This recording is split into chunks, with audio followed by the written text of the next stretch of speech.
Physical activity. Physical activity అనేది one of the pillar of life style medicine అండి. So అసలు physical activity అంటే ఏంటి?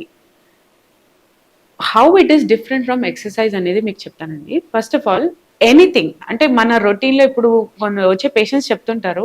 మేము ఇంట్లో యాక్టివ్‌గా ఉంటాను. ఇంట్లో అన్ని పనులు నేనే చేసుకుంటాను. వాకింగ్‌కెళ్తున్నాను. ఇది చేస్తున్నాను, అది చేస్తున్నాను.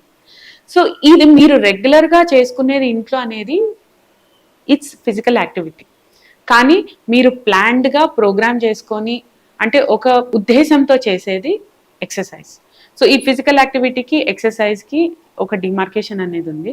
సో మరి ఎంత ఫిజికల్ యాక్టివిటీ చేయాలి? నేను ఎంత వాకింగ్ చేయాలి? అని క్వెషన్ అనేది చాలా కామన్‌గా ఉందండి. ఇప్పుడు అన్నీ మనకి యాప్స్ లాగా గ్యాడ్జెట్స్, డిజిటల్ డివైసెస్ ఉన్నాయి. వేర్ 10,000 స్టెప్స్ పర్ డే చేయండి అని అంటున్నారు. But what American college of life style medicine చెప్తుంది అనంటే 7,500 స్టెప్స్ పర్ డే అనేది మినిమం. ఆ తర్వాత ఏది అడిషనల్‌గా ఏసినా గానీ ఎక్కువ బెనిఫిట్ ఏం లేకున్నా గానీ it has other minimal benefits. So యావరేజ్‌గా మీ అకార్డింగ్ టు ద ఏజ్ ప్రకారము ఈ పలానా ఇన్ని స్టెప్స్ అనేవి చాలు అనేది మనకి క్వాంటిఫికేషన్. 8,000-10,000 స్టెప్స్ అనేది అడాలసెన్స్. ఆ తర్వాత ఎల్డర్లీ ఏజ్ గ్రూప్ వాళ్ళకి 6,000-8,000 అనేవి స్టెప్స్ అనేవి సరిపోతాదండి. సో